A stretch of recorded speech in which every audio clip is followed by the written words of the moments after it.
புதுச்சேரியை அதிர வைத்த சிறுமி கொலை செய்யப்பட்ட சம்பவத்தில் பல கட்ட போராட்டத்திற்கு பின்னர் உடல் பொதுமக்கள் அஞ்சலிக்காக வைக்கப்பட்டுள்ளது. புதுச்சேரியில் வீட்டின் முன் விளையாடி கொண்டிருந்த 9 வயது சிறுமி ஒருவர் கடந்த 2ஆம் தேதி திடீரென மாயமான நிலையில் அவரின் பெற்றோர் போலீசில் புகார் அளித்து தேடி வந்தனர். இதில் அருகில் உள்ள அம்பேத்கர் நகரில் கை கால்கள் துணியால் கட்டப்பட்டபடி சிறுமி வாய்க்காலில் சடலமாக கிடந்தது அதிர்ச்சியை ஏற்படுத்தியது. சம்பவ இடத்திற்கு விரைந்த போலீசார் சிறுமியின் உடலை மீட்டு பிரேத பரிசோதனைக்காக மருத்துவமனைக்கு கொண்டு சென்ற நிலையில் அப்போது ஆம்புலன்ஸை வழிமறித்த சிறுமியின் உறவினர்கள் திடீரென சாலை மறியலில் ஈடுபட்டு போலீசாருடன் வாக்குவாதத்தில் ஈடுபட்டது பரபரப்பை ஏற்படுத்தியது.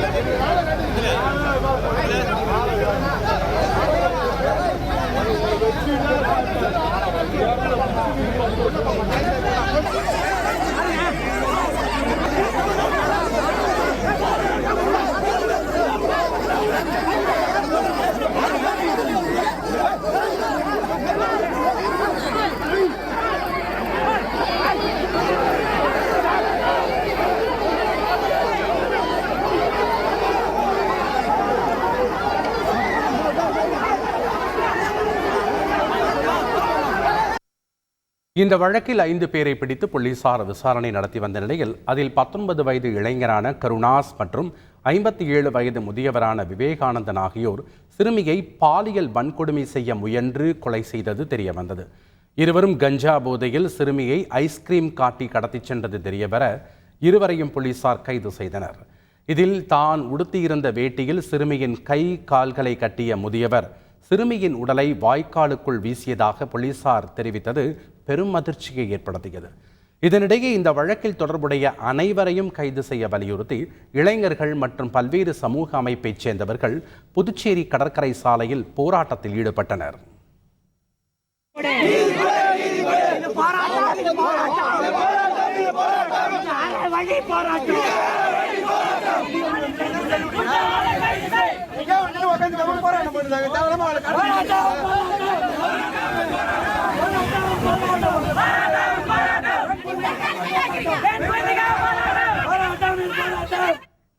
பாலியல் வன்கொடுமை செய்ய முயன்று சிறுமி கொலை செய்யப்பட்ட இந்த கொடூர சம்பவத்தில் சிறுமிக்கு நீதி கேட்டு இளைஞர்கள் பதிவிட்டு வரும் ஹேஷ்டேக் இணையத்தில் ட்ரெண்ட் ஆகி வருகிறது.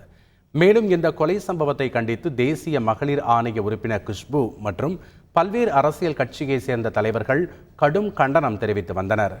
இதில் உயிரிழந்த சிறுமிக்கு புதுச்சேரி சவரிலாயலு நாயக்கர் அரசு பள்ளி மாணவிகள் மெழுகுவர்த்தி ஏந்தி அஞ்சலி செலுத்திய நிலையில் நிகழ்வின் போது மாணவிகள் கண் கலங்கி அழுதது அனைவரையும் கலங்கடித்தது.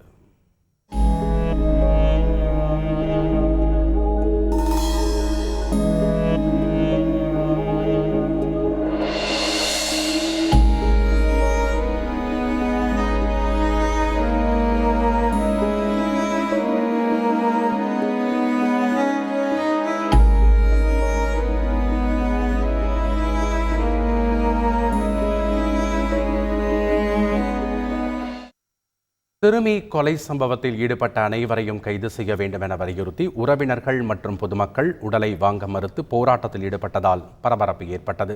அதனைத் தொடர்ந்து சிறுமியின் தந்தை முதல்வர் ரெங்கசாமியை நேரில் சந்தித்த நிலையில் சிறுமியின் குடும்பத்திற்கு 20 லட்சம் ரூபாய் நிவாரணத் தொகையாக புதுச்சேரி அரசு அறிவித்தது. இதனிடையே சிறுமியின் மரணத்திற்கு நீதி கேட்டு புதுச்சேரி கிழக்கு கடற்கரை சாலையில் மாணவர்கள் நடத்திய சாலை மறியல் போராட்டத்தில் தடியடி நடத்தப்பட்டதால் பரபரப்பு ஏற்பட்டது.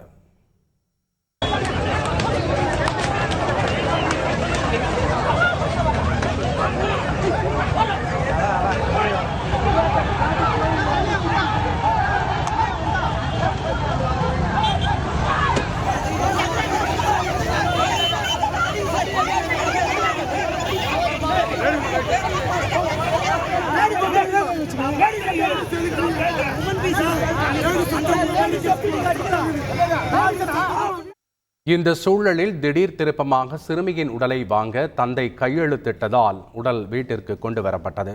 அதனைத் தொடர்ந்து சிறுமி பயன்படுத்திய பொம்மைகள், பொருட்கள் உள்ளிட்டவற்றை வைத்து உறவினர்கள் விளக்கேற்றி உருக்கத்துடன் அஞ்சலி செலுத்தினர்.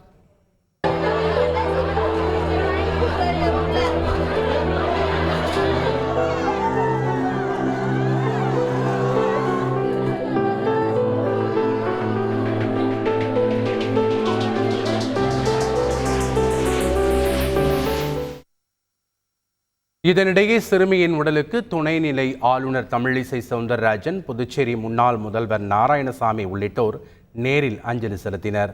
பதற்றத்தை தணிக்கும் வகையில் அப்பகுதியில் போலீசார் குவிக்கப்பட்டுள்ளனர்.